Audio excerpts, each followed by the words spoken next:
चलिए, नमस्कार सभी को, राम राम। हरिओम एलपी क्लासेस में आपका हार्दिक स्वागत एवं अभिनंदन है। देखिए स्टूडेंट्स, जो पिछली क्लास थी उसके अंदर आप सभी ने देखा होगा, जो इंटरनेट कंसेप्ट की जो अवधारणा है उसके बारे में आपने विस्तृत रूप से अध्ययन किया।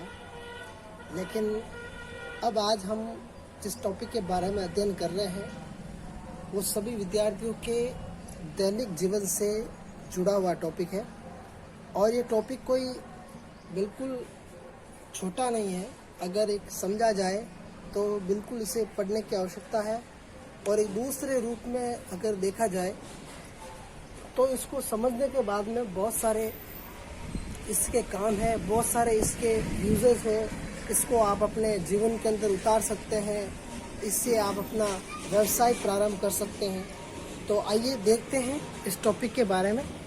बहुत सारे विद्यार्थियों के काफ़ी कमेंट्स आए हैं कि सर आपके जो क्वेश्चन है बहुत ही महत्वपूर्ण है, आपने जो पढ़ाया है बहुत ही अच्छी तरीके से हमें पढ़ाया है, हमें वास्तव में बहुत अच्छा लग रहा है। तो इसी प्रकार से आप कमेंट्स करते रहिए, जिससे कि पढ़ाने के अंदर और अच्छा लगे। और मुझे विश्वास ही नहीं बल्कि पूर्ण विश्वास है कि जो विद्यार्थी अभी घर बैठे अध्ययन कर रहे हैं बिल्कुल वे नियमित रूप से अध्ययन कर रहे हैं। और मुझे खुशी है इस बात की कि आप सभी पढ़ते रहें और आगे बढ़ते रहें। देखिए आज का जो हमारा टॉपिक है ई कॉमर्स। जैसे कि नाम से ही पता है आप सभी को कि जो ई कॉमर्स है, इससे पहले अपन ने पढ़ा था एक ईमेल या जिसका पूरा नाम अपन ने समझाया था यहाँ पर मुख्य रूप से। जैसे कि अगर देखा जाए तो ई का मतलब होता है हर जगह, अगर कहीं पर भी देखा जाए तो इलेक्ट्रॉनिक से मतलब है इलेक्ट्रॉनिक। कॉमर्स का यहाँ पर तात्पर्य कॉमर्स से ही है, कॉमर्स। इसका पूरा नाम हो गया आपके इलेक्ट्रॉनिक कॉमर्स।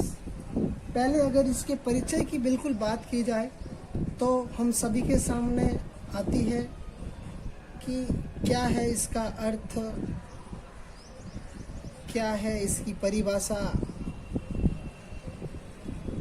और क्या है इसका परिचय के अंतर्गत इसका नामकरण, क्या दिया, किसने दिया, कैसे दिया, कब दिया, इन सभी के बारे में अपन बिल्कुल एक छोटी सी शुरुआत करते हैं।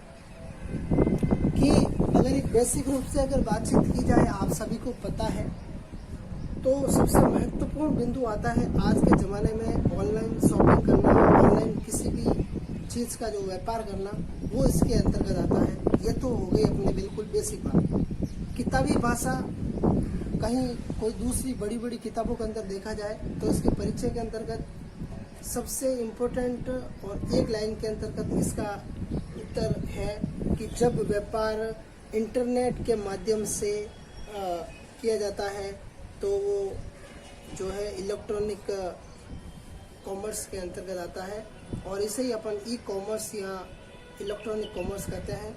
दूसरे शब्दों में ई कॉमर्स में किसी उत्पाद या सेवा को इंटरनेट के माध्यम से ऑनलाइन बेचने और खरीदने की गतिविधियां सम्मिलित होती है। इसमें कौन कौन सी गतिविधियां सम्मिलित होती है, कुछ आपको मैं अभी ऑनलाइन वेबसाइटों के नाम भी बताऊंगा। लेकिन उससे पहले इसके अंतर्गत एक कड़ी है, उस कड़ी को आपको समझना बहुत ही आपके लिए महत्वपूर्ण है। देखिए, साधारण व्यापार का जो अर्थ होता है वो उत्पाद और सेवाओं को खरीदना और बेचना होता है।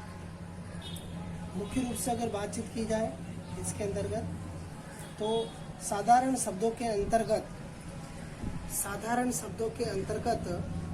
साधारण व्यापार का अर्थ उत्पाद और सेवाएं खरीदना और बेचना होता है। खरीदना और बेचना से यहाँ पर मतलब है सेल्स और परचेज से। समझ आ गई बात? आप इसको एक नोट्स के रूप में लिख सकते हैं, मैं जो बोल रहा हूँ उसको नोट कीजिए आप, कि जब व्यापार इंटरनेट के माध्यम से किया जाता है, जब व्यापार इंटरनेट के माध्यम से किया जाता है तो इसे इलेक्ट्रॉनिक कॉमर्स, तो इसे इलेक्ट्रॉनिक कॉमर्स या ई कॉमर्स कहते हैं। इसी के आगे लिखिए आप, इसी के आगे लिखेंगे दूसरे शब्दों में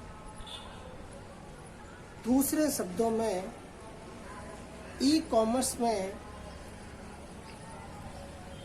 दूसरे शब्दों में ई कॉमर्स में किसी उत्पाद या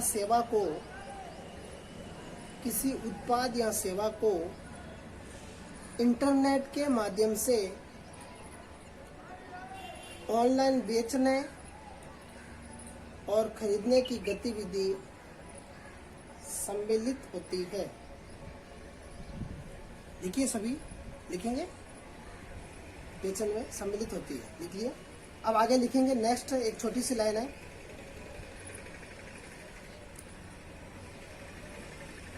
साधारण व्यापार का अर्थ, साधारण व्यापार का अर्थ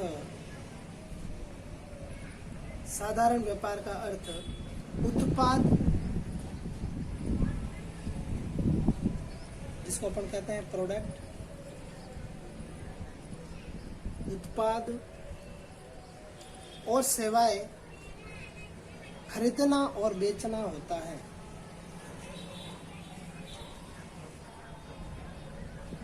खरीदना और बेचना होता है।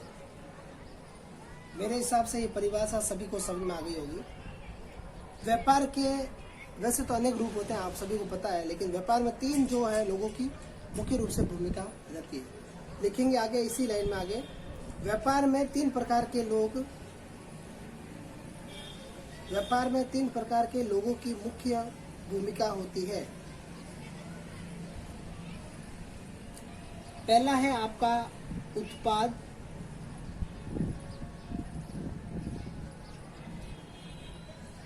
पहला हो गया आपके उत्पादक। दूसरा आप लिखेंगे विक्रेता।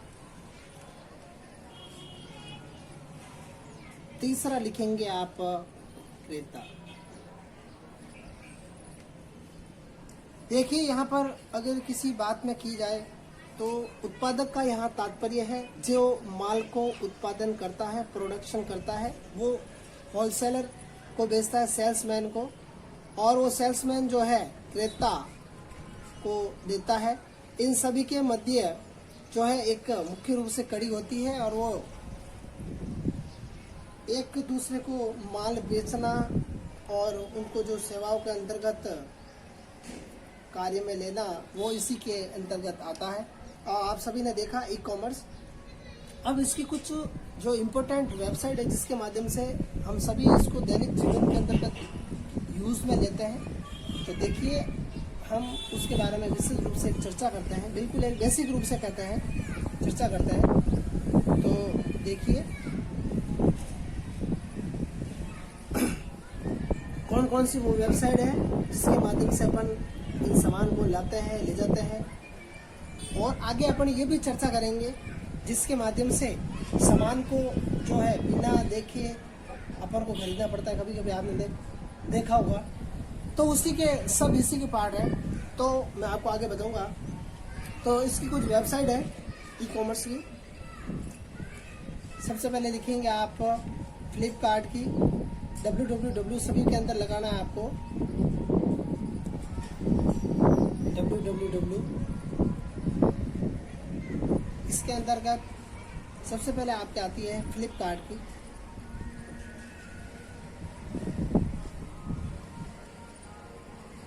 दूसरा लिखिए आप अमेजॉन की, amazon.com। फिर आपके आता है ई बाजार। नोट कीजिए, सभी स्टूडेंट साथ साथ में अपने नोट्स बनाते रहिए ताकि आपको एग्ज़ाम टाइम में कोई भी दिक्कत ना हो। केवल आपको इसी को उठाना है और इसी को पढ़ना है केवल। और ये वीडियो अगर आप एक बार देख लेंगे तो इससे आपकी बिल्कुल समस्या 99% तक सॉल्व हो जाएगी।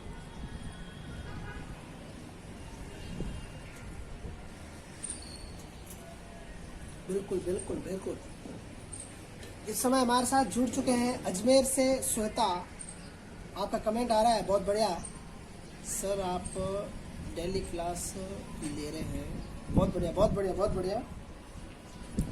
इस समय हमारे साथ जुड़ चुके हैं, मैं कहना चाहूँगा एक आईटी के स्टूडेंट्स है मिस्टर सुरजाराम, उन्होंने भी कमेंट्स किया है, सर आपकी क्लास अच्छी लगी। बहुत बढ़िया सुरजाराम जी, थैंक यू आपको, बहुत बढ़िया सुरजाराम जी। तो देखिए, आपने देखा इस समय कि जो ई कॉमर्स की जो कुछ वेबसाइट्स हैं उसके बारे में ये वाला पोर्शन देखा आपने। अब जो नेक्स्ट अपनी जो क्लास होगी उसके अंदर अपन अध्ययन करेंगे बिल्कुल इसका जो कार्य क्षेत्र क्या है, इसकी अवधारणा क्या है, इसकी हानियाँ क्या है और इसके लाभ क्या है, जो भी निहित है इन सभी के अंतर्गत उसके बारे में अपन जो है विचार विमर्श करेंगे। और जो अपनी नेक्स्ट क्लास होगी वो होगी आपके ई कॉमर्स की अवधारणा